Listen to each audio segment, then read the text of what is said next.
자, 이번 시간은 이제 402페이지. 자, 처분 제한의 등기.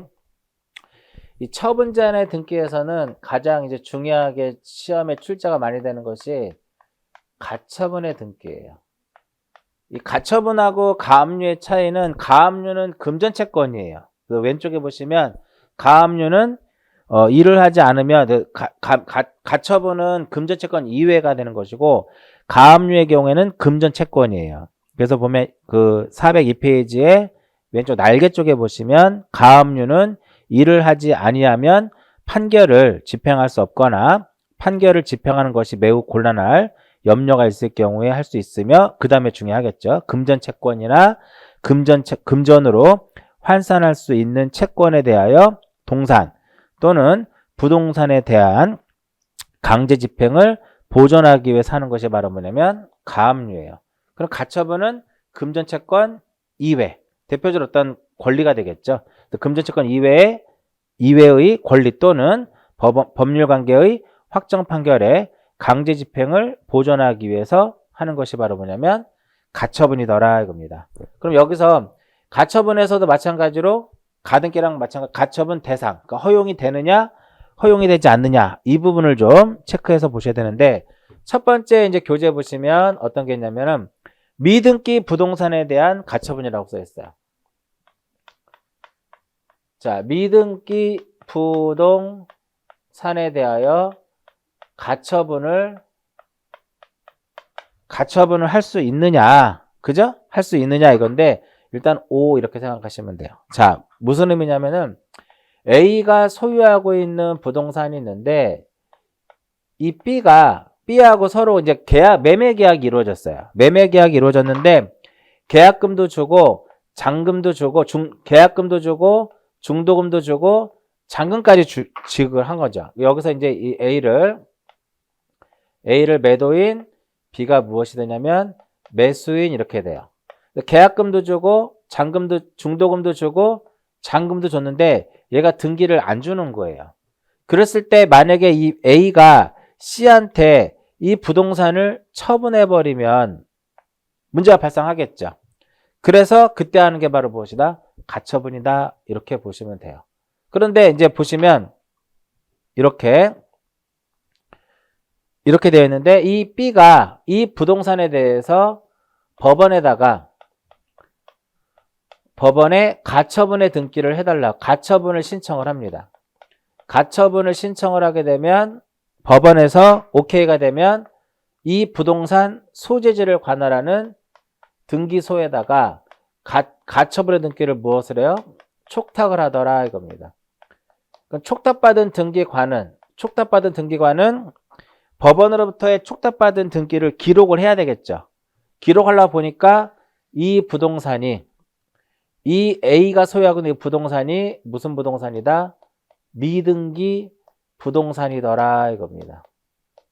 그러면은 우리 직권등기에서 설명해 드렸었죠. 직권등기에서 설명을 해드렸듯이 이 경우에는 어떻게 한다? 등기관이 어떻게? 직권에 의해서 소유권 보존 등기를 하더라. 이게 이제 1번의 그 내용이고요. 그 다음에 두 번째 내용은 전 시간에 했던 내용이에요. 전 시간에 했던 내용으로서 이거 된다 그랬나요? 가등기 이전 된다 그랬죠. 따라서 요 이전을 금지하는 가처분의 등기가 O 이렇게 됩니다. 그런데 가등기에 기해서 무엇하는 거? 가등기에 기해서 본등기를 하는 것은 처분행위가 아니기 때문에 이것을 무엇하는? 금지하는 가처분의 등기는 허용되지 않는다 이겁니다. 그래서 그 교재에도 나와 있듯이 가등기상의 권리 자체의 처분을 금지하는 가처분은 등기 사항이라고 할 것이나 요거죠. 가등기에 기해서 본등기를 금지하는 내용의 가처분은 권리 자체의 처분 행위가 아니라 그랬죠. 권리 자체를 처분하는 거 아니기 때문에 본등기를 금지하는 가처분의 등기는 수리해서는 안 된다. 수리해서는 안 된다는 소리는 결과적으로 안 되는 것은 결과적으로 등기관이 무엇을 한다?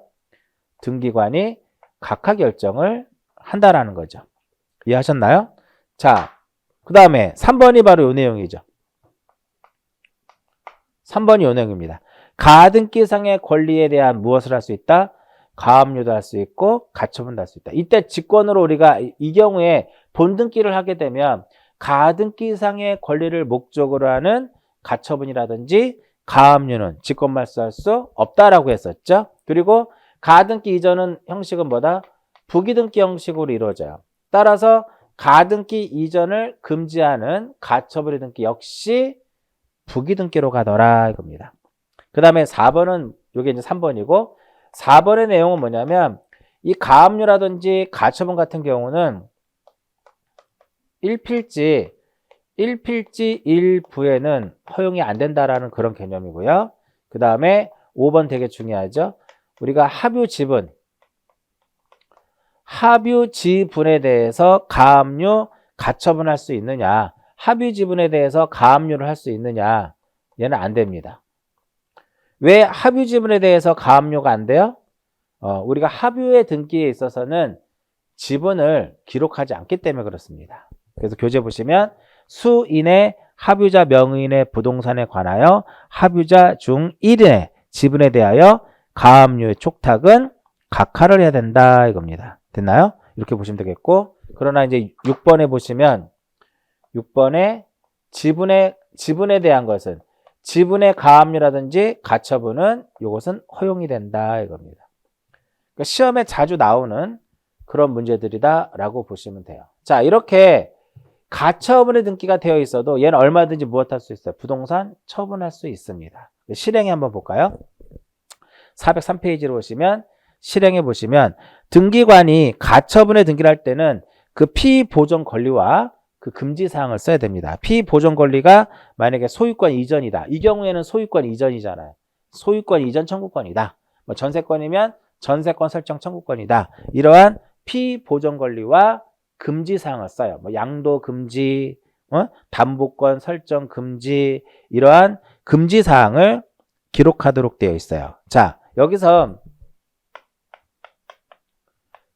이 가처분의 실행에 있어서는 가처분의 실행은 이것을 우리가 갑구에다 할 것이냐 을구에다 할 것이냐, 이게 핵심이 되는 거거든요. 그래서 보시면 2번에 보시면 만약에 가처분의 피보존 권리가 소유권 이외의 권리의 설정 등기 청구권으로서, 즉 전세권 설정, 뭐 지상권 설정 이런 것이 되겠죠. 소유 명의인을 가처분 채무자로 하게 되면 갑구에다 하는 겁니다. 갑구에다 하더라 이겁니다. 아시겠죠? 그거 체크해서 보시면 되겠고요. 그 다음에 그 가처분 등기 효력에 보시면 가처분에 되어 있어도 얼마든지 부동산 무엇할 수 있어요? 처분할 수 있습니다. 처분을 금지하는 우리가 가처분 등기가 되어 있어도 얼마든지 그 부동산 무엇할 수 있다? 처분할 수 있다. 그래서 처분을 하더라도 무효는 아니더라 이겁니다. 그래서 1번에 보시면 처분금지 가처분 등기 효력에 관하여 처분금지 가처분을 위반한 양도 기타의 처분행위는 당연 무효로 되는 것은 아니더라. 다만 나중에 가처분권자가 승소하게 되면 죽어요. 가처분권자에게 무엇할 수 없다? 대항할 수 없을 뿐만 아니라, 그죠? 상대적 무효설이 현재의 통설 판례이다. 참고적으로 보시고요. 자, 다음 페이지로 오시면 가처분 등기 이후에 등기의 말소, 여기도 마찬가지로 이 부분 되게 중요합니다. 거의 가처분은 이쪽에서 시험에 나오는 거예요. 그러니까 지금 1번, 2번, 3번, 4번, 5번, 6번 요거 기억하시고 지금부터 설명해 드리는 이 부분이에요. 일단 A가 소유하고 있는 부동산이 있는데 가처분의 등기를 했어요. 가처분의 등기를 했는데 그 피보존 권리가 바로 뭐냐면 소유권 이전 청구권이에요. 소유권 이전 청구권을 무엇하는 것이다? 보존하는 겁니다. 자, 이렇게 돼도 얼마든지 이 부동산을 씨앞으로 무엇할 수 있다? 얼마든지 이전할 수 있습니다. 뿐만 아니라 용익물권, 임차권도 가능하고 저당권도 가능해요. 저당권도 가능하더라 이겁니다. 나중에 가처분 채권자인 B가 본안소송에서 무엇을 해요? 승소를 해가지고 가처분 채무자를 상대로 해가지고 소유권 무엇을 한다? 소유권 이전 등기를 하게 되면 얘네들은 다 죽어요. 가등기랑 똑같습니다. 다 죽는다 이렇게 돼요. 다만 가등기기에서 본등기를 했을 때는 중간 처분의 등기를 직권말소했었죠. 그러나 이것은 이 가처분권자인 B가 소유권 이전 등기를 신청함과 동시에 단독 신청에 의해서 단독에 의해서 무엇을 한다? 단독에 의해서 말소 등기를 하도록 되어 있어요. 다만 우리가 가등기 얘기해서 본등기 했을 때 중간 처분 등기는 직권말소라고 하게 되면 가처분 등기 이후에 격려된 등기에 대해서는 여기서는 무엇이다? 단독에 의해서 말소가 된다라는 거예요. 자, 두 번째로 역시 B가 가처분의 등기를 했어요. 가처분의 등기를 했는데 이때 피보존 권리가 바로 뭐냐면 저당권 설정이에요. 저당권 설정 청구권 보존이에요.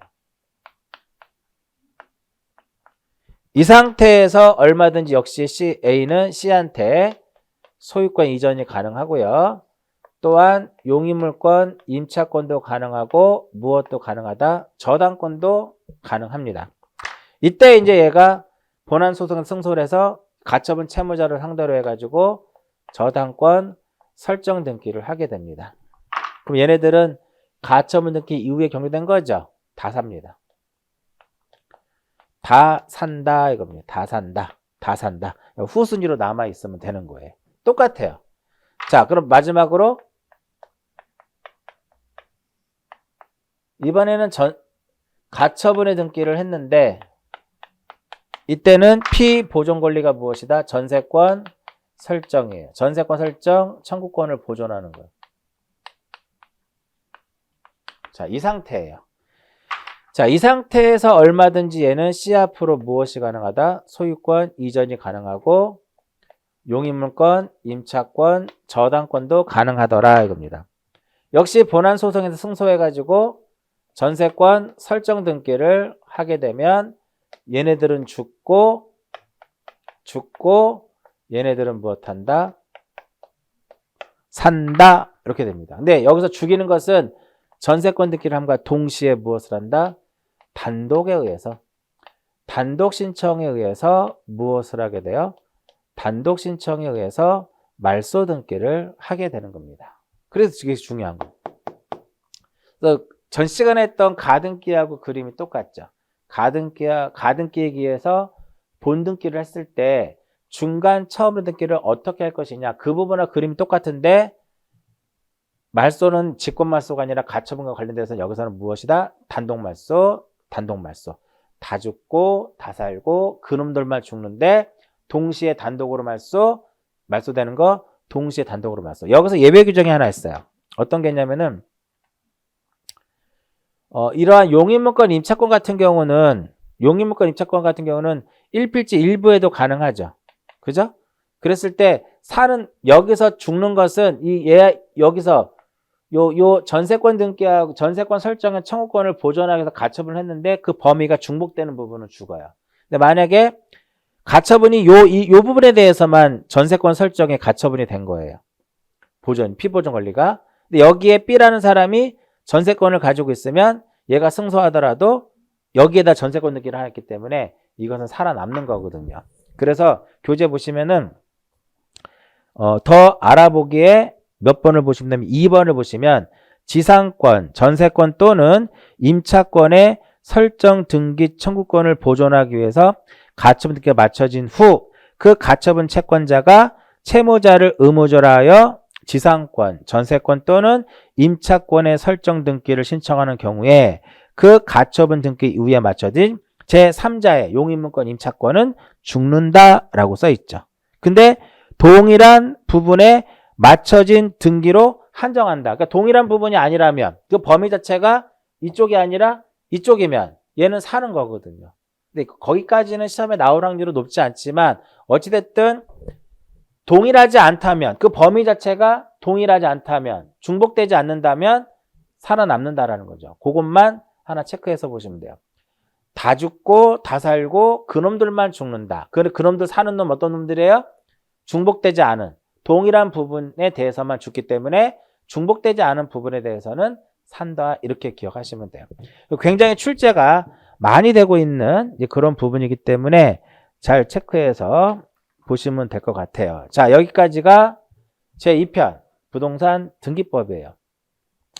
우리 11월부터 이제 쭉 강의를 진행해 왔습니다. 11월부터 쭉 강의를 진행해 왔는데 기본 과정, 뭐 개념 완성, 뭐 여러 가지가 있지만 지적 같은 경우는 제가 다시 말씀드리지만 1월 달하고 2월 달에 했던 수업만 확실하게 들으시면 돼요. 그리고 등기법도 마찬가지로 3월부터 2월 중순부터 지금까지 했던 거 그 위주로 해서 강의를 들으시면 분명히 거의 우리 빠짐없이 모든 내용에 대해서 빠짐없이 수업을 진행했기 때문에 개념 완성 강의를 통해서 준비를 하시면 여러분들이 목표로 하는 자격증을 취득할 수 있을 거예요. 자, 이번 시간은 여기까지 하고 마치도록 하겠습니다.